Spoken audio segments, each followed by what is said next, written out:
Čo také robíš? A čo to máš také na tej hlave?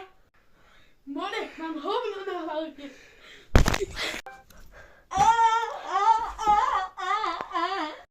To tak strašne bolí a smrdí.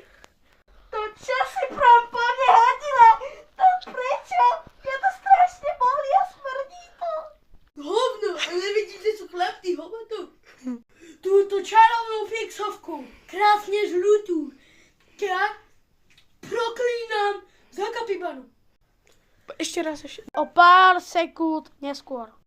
Prčiť, proti mňa zakryjav, čo sa mi nedá absolútne hýbať. Ja verili by ste mu, heta kráva praso sa tady váľa. To není možné. A ešte tady aj Pána prdí. Jana, mne sa nedá hýbať. Ešte tady aj prdí. Dobre, dovidenia ľudia. Ja sa odkliam, tento blbec mne snáď odkleje. Tak čaute. Hovno.